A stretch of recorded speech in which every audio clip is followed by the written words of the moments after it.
Und wieder war ich auf Beutezug, diesmal am Betriebsbahnhof Burgsinn an der Schnellfahrstrecke Würzburg-Fulda.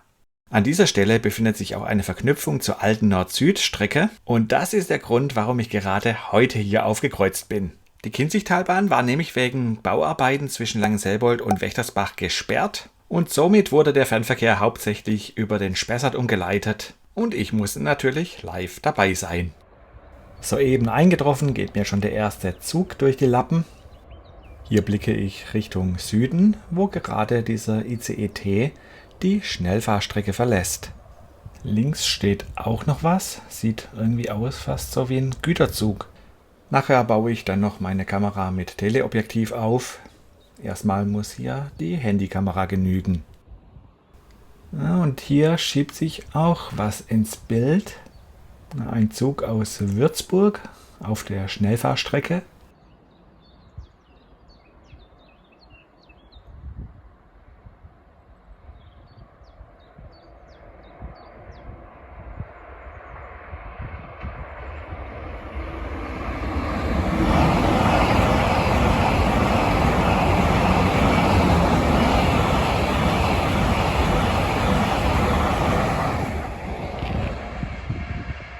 Doch zunächst stand erstmal ein Fußmarsch an, denn ich wollte auf die andere Seite des Betriebsbahnhofs. Fast am Ziel, hier ist ein Rettungsplatz, von der Aussicht her aber nicht ganz so optimal. Hier ist es schon besser. Also gleich mal die Kamera aufgestellt und hier habe ich alles im Blick. Rechts die Schnellfahrstrecke und links die Nord-Süd-Strecke. Tja, dann fehlt nur noch ein Zug.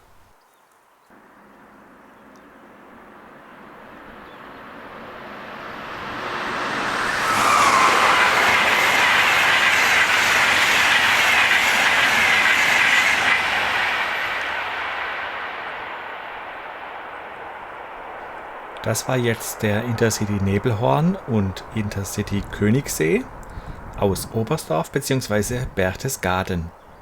Den IC Nebelhorn hatte ich ja seinerseits schon mal in Immenstadt gefilmt, beim Umsetzen der Lok. Den Link setze ich in die Beschreibung. Da hinten sieht man wieder den Güterzug stehen. Sehr ungewöhnlich, weil zu Tageszeiten haben hier Güterzüge nichts verloren. Hier kommt jetzt schon der erste Kandidat, ein 4er ICE. Und ein starker Wind, da hilft sogar der Büschel an der Kamera nichts. Jedenfalls bleibt der ICE hier erstmal stehen. Die Schutzweiche ist immer noch aufs Stumpfgleis gestellt. Dort bei der Landeszentralbank. Kleiner Scherz.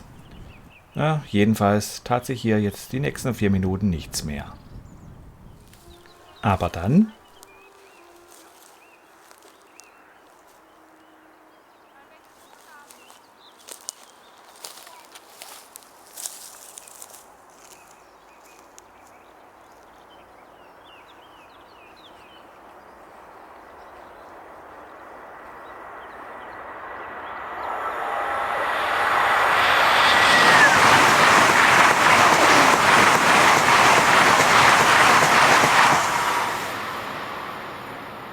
Nachdem ich mich so auf den Tunnel konzentrierte, merkte ich den Coradia Continental in meinem Rücken gar nicht.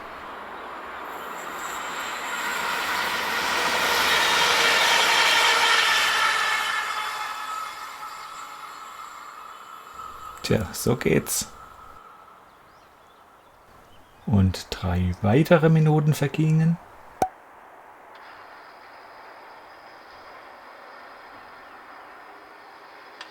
Na, endlich tut sich mal was.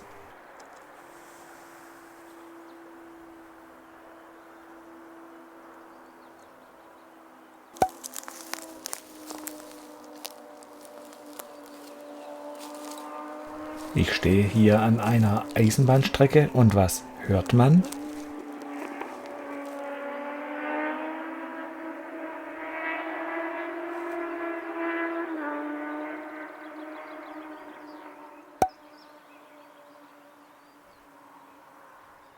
Und nochmal 3 Minuten später.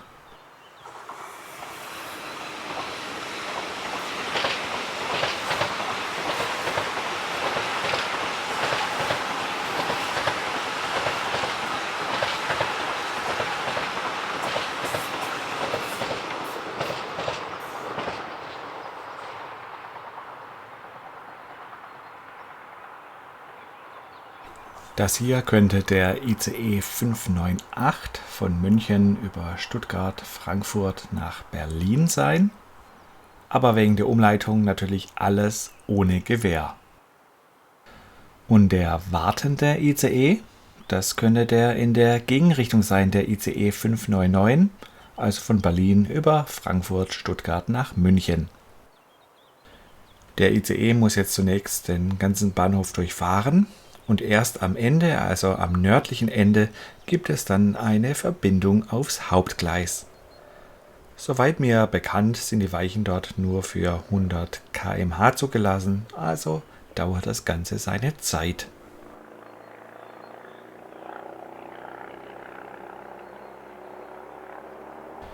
Jo, und dann dürfte sich der andere ICE auch mal so langsam in Bewegung setzen. Ja, so ganz allmählich. Man nannte ihn den ICE Rudolf Scharping.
Und wieder falsch gefilmt.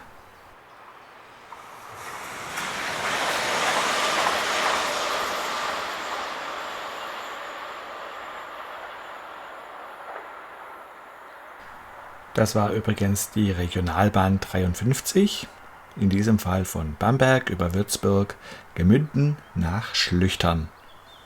4 Kilometer weiter ist dann der Bahnhof Burgsinn. Da war ich ein Jahr vorher schon mal, ebenfalls als die Kinzigtalbahn gesperrt war.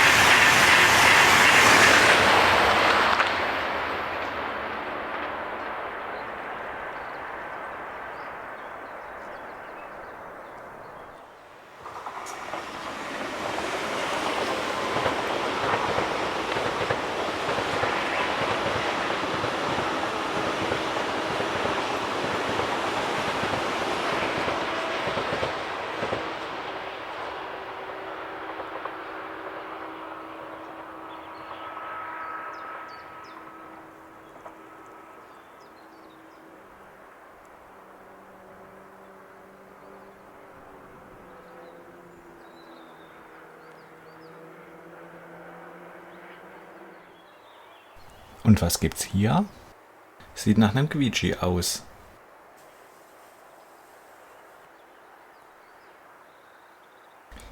Eine Baureihe 425 von der S-Bahn Rhein-Neckar. Ich vermute mal, dass diese in Richtung Osterburken unterwegs ist.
Danach habe ich dann den Standort meiner Kamera ein bisschen optimiert.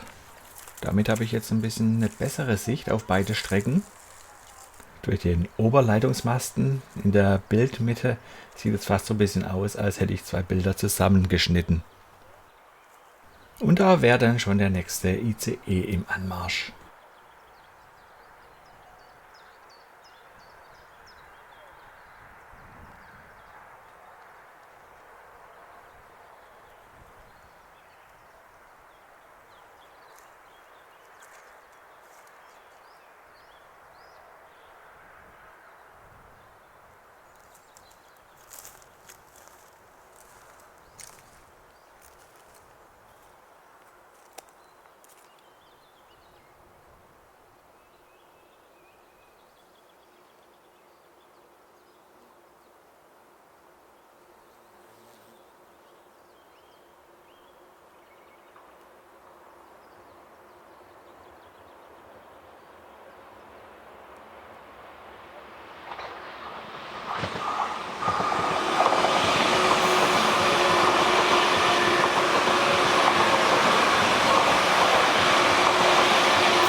Und hier hätten wir wieder die Regionalbahn 53, diesmal gestartet in Jossa. Und es geht über Gemünden, Würzburg, Schweinfurt nach Bamberg. So wie es aussieht, hat der ICE den Streckenblock noch nicht freigefahren, denn es sieht verdächtig danach aus, dass die Regionalbahn hier auf Halt fährt.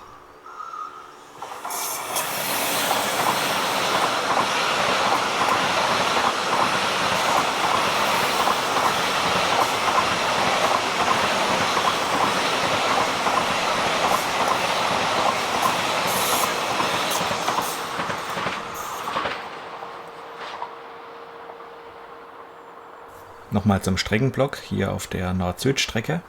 Wenn sich in den letzten Jahren da nichts geändert hat, dann reicht der Streckenblock von hier bis nach Gemünden, also ungefähr 6 Kilometer. Und dementsprechend ist die Zugfolgezeit hier auf der Strecke entsprechend hoch. Aller Wahrscheinlichkeit nach war das der ICE 278, der aus Interlaken kommt. Wie es dort aussieht, das zeige ich in einem Extra-Video.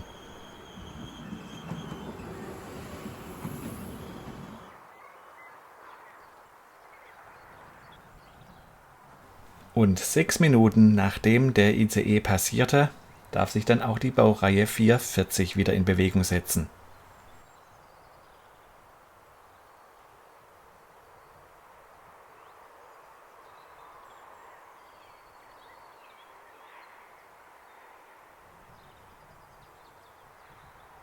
Und so ganz nebenbei schiebt sich auch schon der nächste ICE ins Bild.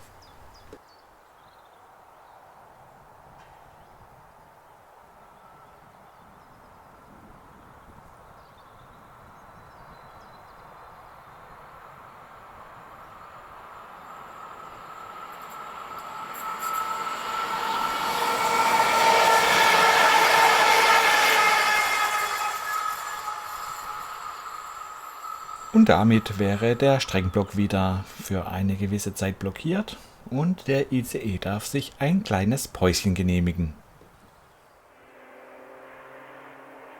Und so wie es aussieht, hätten wir jetzt endlich mal auch einen Güterzug. Ja, und der wird auch erstmal anhalten müssen.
Eine Vectron von Railpool, fahrend für VTG Retrack mit leeren Autotransportwagen.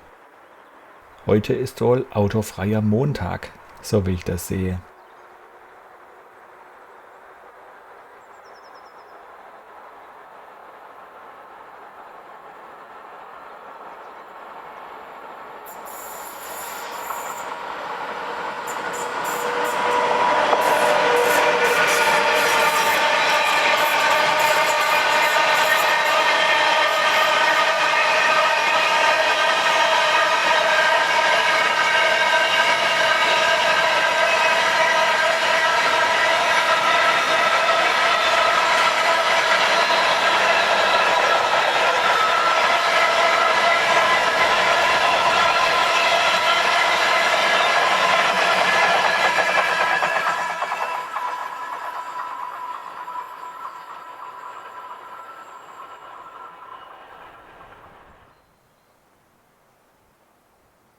Bei diesem Zug bin ich mir jetzt nicht ganz sicher.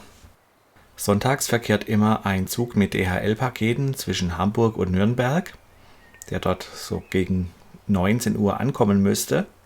Nun haben wir jedoch Montag, allerdings Ostermontag. Also vielleicht ist das der jetzt, nämlich dann, wenn Sonntagszug bedeutet, ein Tag vor dem nächsten Werktag. Sollte jemand mehr über die DHL-Züge wissen, dann ab in die Kommentare damit.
In diesem Tunnel knallten vor 34 Jahren die Sektkorken, denn etwa 2 Kilometer weiter südlich wurden am 1. Mai 1988 mit dem Intercity Experimental die Geschwindigkeit von 406,9 km/h erreicht.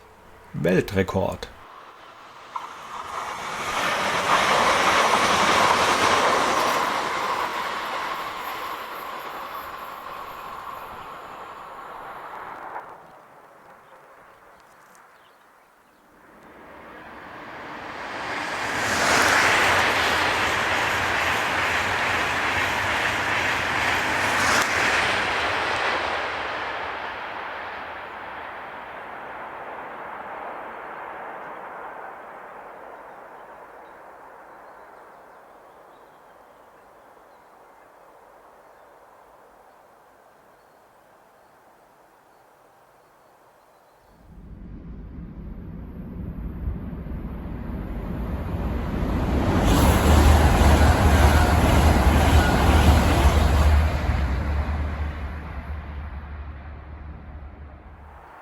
Die Schnellfahrstrecke ist mit LZB ausgestattet. Im Zuge dessen konnte auf viele Blocksignale verzichtet werden. An Bahnhöfen und Überleitstellen gibt es aber weiterhin noch Lichtsignale, wie man das hier unschwer erkennen kann.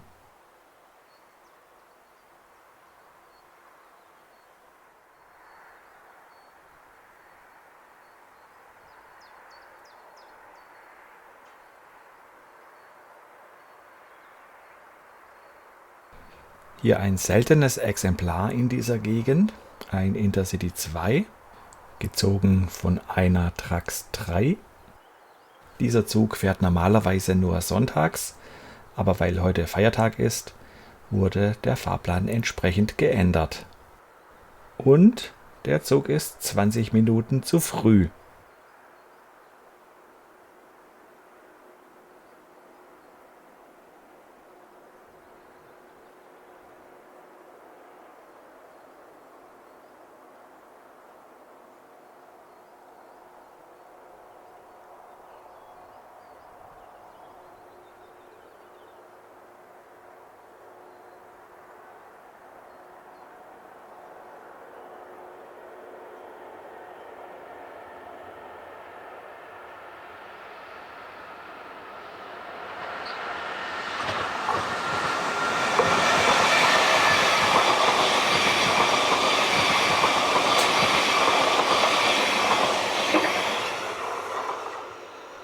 Und nun ein paar Züge im Schnelldurchlauf.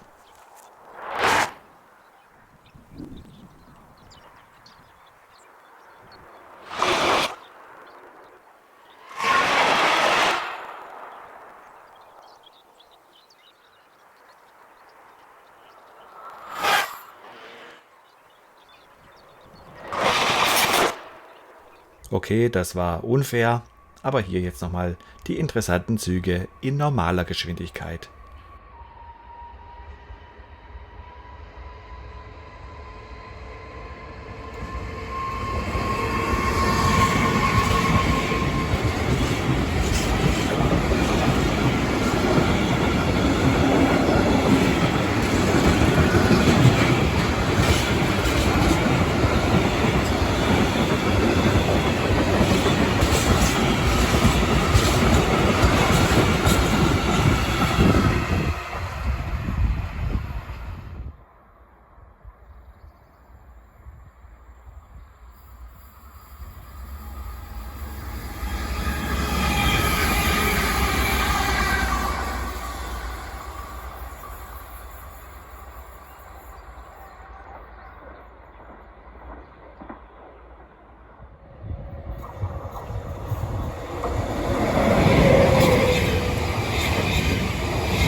Wie vorhin schon blockiert der ICE jetzt die Strecke wieder für eine gewisse Zeit und somit muss der Güterzug erstmal wieder warten.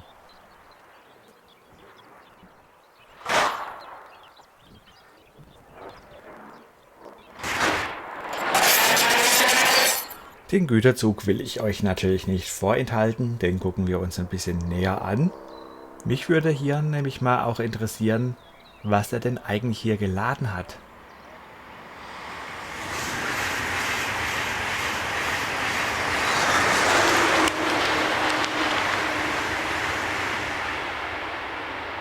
Jedenfalls haben wir hier eine Smartron von Northrail, vermietet an TX Logistik.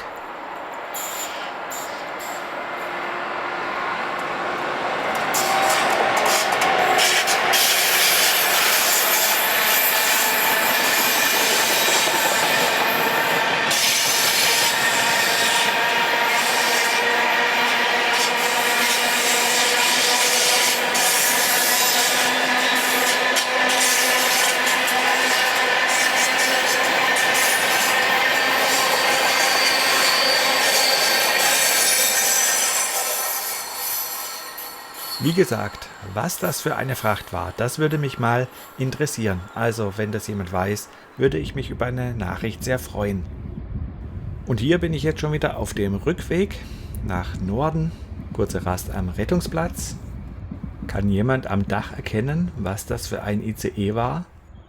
Ich jedenfalls nicht.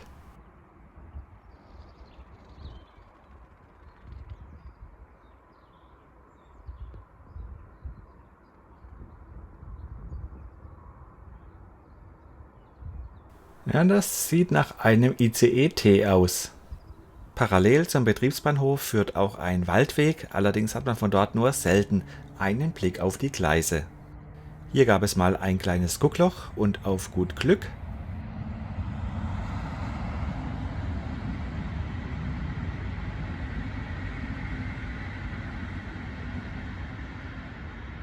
wenn ich mich nicht irre, war das die 182 510 mit der Folierung Beethoven am Flixtrain der Linie 10 nach Berlin.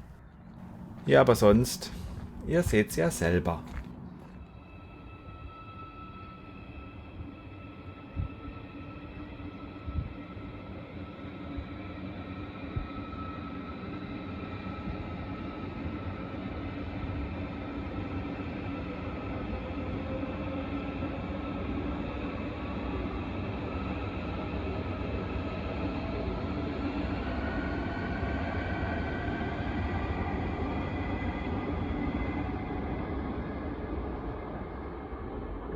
Hier habe ich noch versucht, einen Blick auf den Güterzug zu erhaschen. Besser ging es allerdings nicht.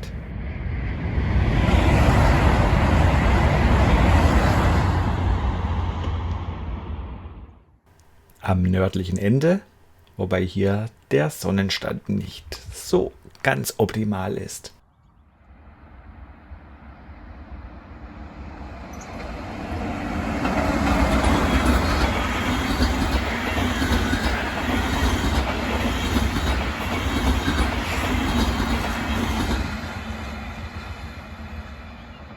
Und das war wieder der Flixtrain 10, der hier abzweigt. Der würde ja auch über die Kinzigtalbahn normalerweise fahren, aber wegen der Baustelle eben hier. Nach weiteren 15 Minuten Fußmarsch bin ich dann auf der anderen Seite. Hier der Blick Richtung Norden, Richtung Burg Sinn. Links sieht man die Verknüpfung zur Nord-Süd-Strecke und rechts die Schnellfahrstrecke. Und folgenden Güterzug habe ich leider nur aus der Ferne.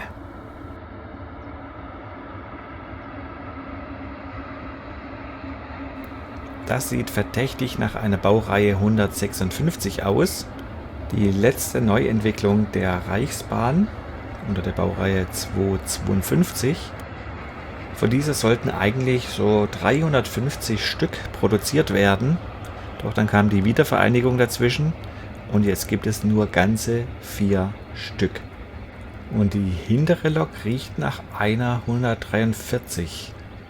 Deren Schwestern, die 114er, waren ja auf der Kinzigtalbahn sehr häufig anzutreffen.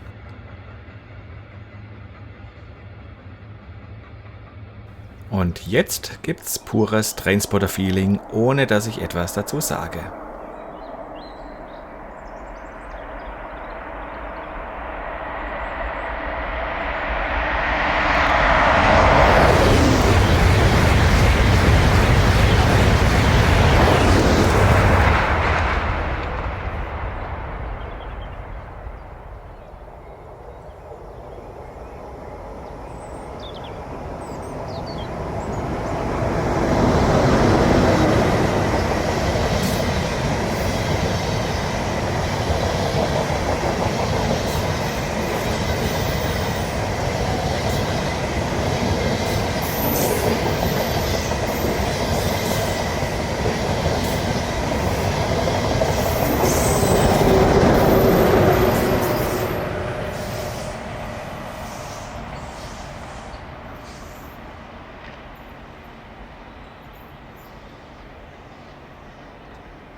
Damit war dann auch meine Speicherkarte voll.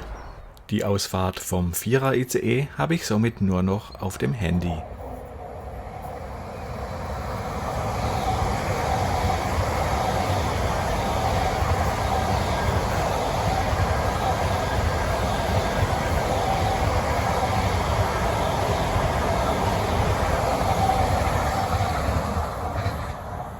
Zwei Minuten später folgte dann noch eine ICE-T-Doppeltraktion und kurz danach dann das.